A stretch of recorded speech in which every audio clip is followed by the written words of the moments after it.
한 주간 서울에서는 무슨 일이 일어났을까요? 이번 시간은 TBS 기자와 함께 최신 핫 이슈를 키워드로 살펴보는 시간이죠. 오늘은 문숙희 기자와 함께 하겠습니다. 안녕하세요. 네, 안녕하세요. 예, 안산에서 취재하시는 거 네. 참 잘 봤습니다. 네, 월요일이었죠. 네, 고맙습니다. 아주 고생 많으셨습니다. 첫 번째 키워드부터 살펴보겠습니다. 이곳에서 발포됐다. 이게 바로 4.19 동판 얘기하시는 거죠, 지금? 네, 리포트에서 보셨을 겁니다. 네, 내일이면 바로 4.19 혁명 58주년입니다. 4.19 혁명은 이승만 정권의 장기 독재를 끝낸 우리나라 최초의 시민 민주주의 혁명인데요. 그렇죠. 그 역사적 현장에 서울시가 동판을 설치했습니다. 위치는요, 청와대 영빈관을 바라보는 청와대 사랑채 분수대 광장 오른쪽 보도의 바닥입니다. 이렇게 동판을 설치했네요. 네. 4.19 최초 발포 현장. 네. 경찰 발포로 시민학생 100여 명이 쓰러진 자리다. 네, 이렇게 맞습니다. 써 있네요. 네, 간단히 배경을 좀 설명해 드릴게요. 이제 때는 1960년 3월 15일이죠. 누구나 아시는 3.15 부정선거가 있었던 날입니다.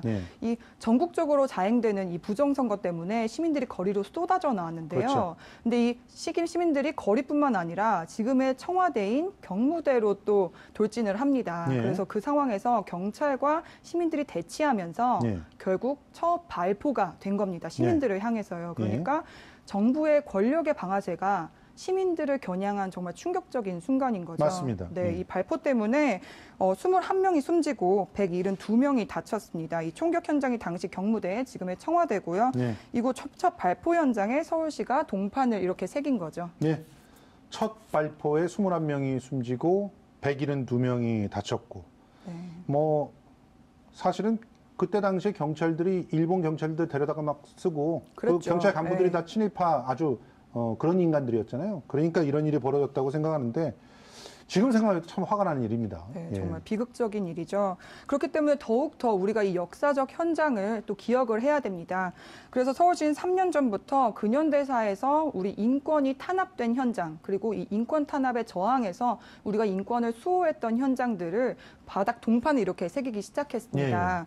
그래서 인권의 가치를 되새기고자 하는 인권 서울 기억 사업인데요. 화면으로 보시다시피 이제 좀 저항한다는 의미에서 역삼각형 모양으로 새겼다고 합니다. 이런 의미가 있었군요. 역삼각형에. 네. 사실은 저는 이런 시도들이 있기를 굉장히 바랬어요. 왜냐하면 서울이라고 하는 곳이 어떻게 보면은 민주주의를 상징하는 공간으로 특히나 아시아 지역에서는 정말 주목받고 있는 곳이란 말이에요. 그렇죠. 얼마 전에 광화문 광장 촛불혁명도 있었고. 그런데 그것을 기억할 수 있는 흔적이 아무것도 없는 거예요. 가보면.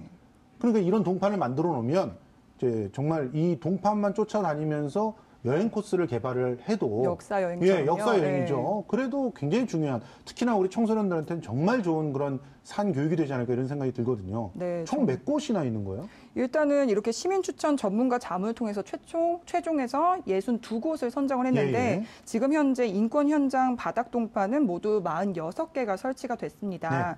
그리고 예를 들자면요, 우리가 다 아실 만한 곳은 60 민주항쟁의 이제 신호탄이었던 고 박종철 열사가 또 사망한 곳이죠. 남영동. 그렇죠. 대공분터 거기에 하나가 있고요. 또 이제 호주제 폐지, 동성동본 혼인제도 폐지에 여기다 중요한 역할을 했던 한국 가정법률 상담소 이런 곳도 동판을 세웠다고 합니다. 맞습니다.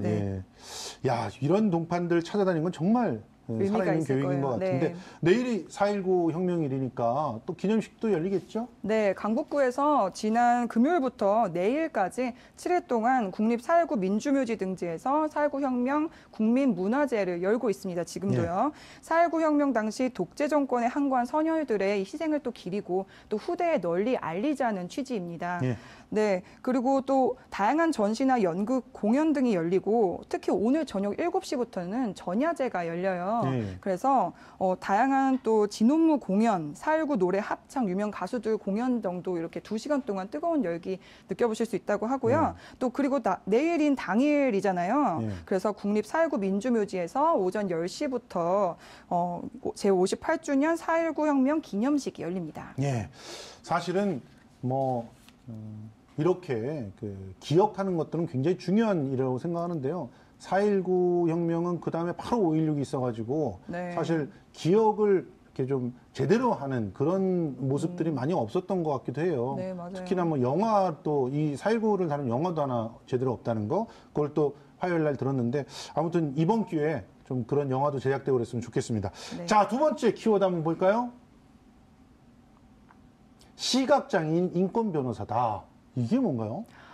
이거는 이제 장애인이라고 하면 딱 아실 수 있으실 것 같은데, 예. 이제 20일이 장애인의 날입니다. 그렇죠. 그렇죠. 그렇기 때문에 장애인, 서울시 복지상 장애인 인권 분야 대상자, 수상자를 좀 말씀을 드리려고, 예. 네, 이렇게 키워드를 좀 뽑아봤습니다. 예.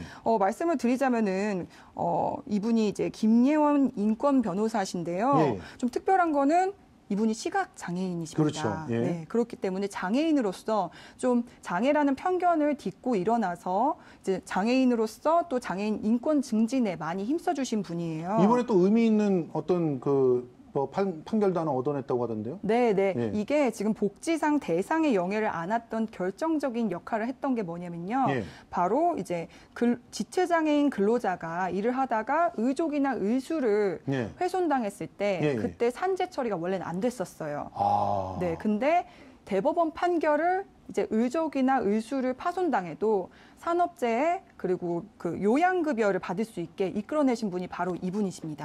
정말요? 네. 그러니까 우리가 신체 장애를 받으면 신체 그 훼손을 당하면은 당연히 저희는 산업재해를 받잖아요. 그렇죠. 근데 지금까지 지체장애인 근로자들은 그렇지 못했다는 거죠. 그게 말이 됩니까? 네. 의촉이나 의수라도 당연히 손발이 되는 것이고 그게 없으면 생활을 하기가 힘든데요. 그렇죠. 장애인한테는 그게 바로 손이고 발인 예. 거잖아요.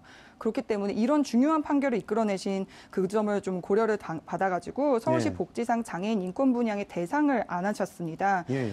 이 인권 분야 대상은 오늘 그 장애인의 날을 기념을 해가지고 기념식이 열렸어요. 예. 오늘 오전 11시부터 1시간 동안 세택에서 열렸었는데 이게 각계각층의 인사들이랑 시민들 1000여 명 정도가 참여를 했다고 해요. 그래서 예. 이 기념식에서 이 복지상 시상식이 있었습니다. 이분 말고도 또 상 받으신 분들이 있다면서요? 네, 또 최우수상은 장애인복지관에서 치과 진료실을 열고 또 무료 치과 검진 같은 것 꾸준히 봉사활동을 해주신 이근호 더 스마일 치과 의원 원장님 그리고 또 KBS에서 최초로 여성 앵커로 활약을 예. 하셨던 장애인 관광 컨설팅을 지금은 하고 계시는 지체장애인 홍서윤 한국장애인관광협회 예. 회장에게 돌아갔습니다.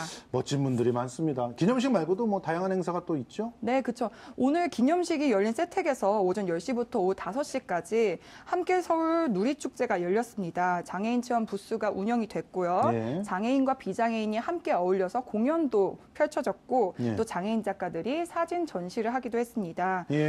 또 이 자리에서 장애인 취업 박람회도 열렸다고 합니다. 그 장애인의 나라는 원래 금요일인데 이렇게 땡겨서 네, 하는 거죠? 기념식은 좀 땡겨서 했는데 예. 그래도 이제 20일이 장애인의 날이니까요. 예. 아직 자치구에서도 많은 행사들이 기다리고 있어요. 알겠습니다. 내일이랑 모레 중랑구, 용산구, 동대문구 등에서도 이제 찾아볼 수 있으니까 한번 들르시는 것도 좋을 것 같습니다. 장애인이 행복하게 살 수 있는 세상이라면 누구든지 다 행복하게 살 수 있는 세상이니까요. 동등한 세상 꿈꾸는 사람들이라면 다 기억해야 될 것 같습니다. 자, 마지막 키워드 보겠습니다. 정상인 아닙니다. 비장애인 맞습니다. 이거 당연한 얘기인데 네. 아직까지도 정상인이라는 이런 표현을 쓰는 분이 있나요? 네, 그렇습니다. 이게 정상인이란 말이 잘못됐다는 거는 네. 이 거꾸로 하면은 장애인을 비정상이라고 비정상이라고 보는 표현을 하는 거잖아요. 거잖아요. 그렇게 해서 정말 옳지 않은 표현입니다. 예. 대신 비장애인이라는 표현을 써야 되는데요. 그럼에도 불구하고 많은 사람들이 아직도 장애인의 반대말로 정상인이라는 표현을 하고 있습니다. 예. 근데 또 더 문제가 되는 건 말이죠.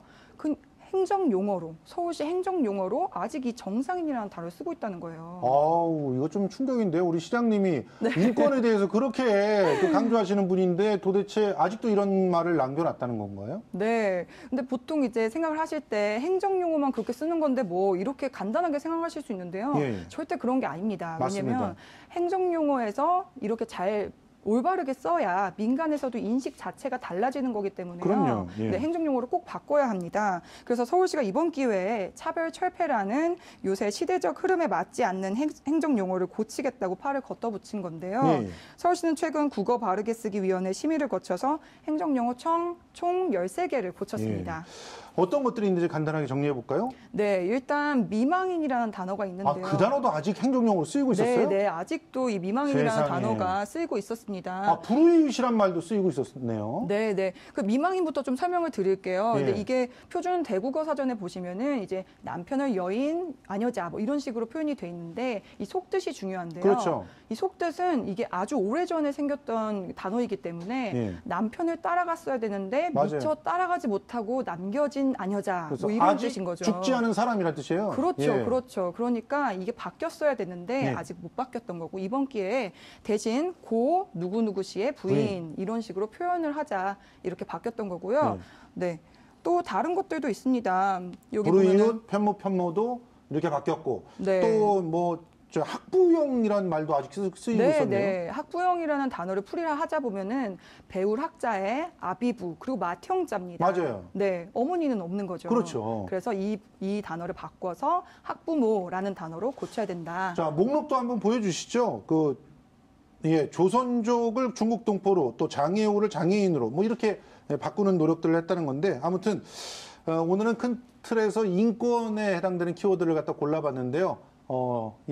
이렇게 현장에서 취재하시느라고 고생 많으셨습니다. 지금까지 문숙희 기자였습니다. 고맙습니다. 고맙습니다.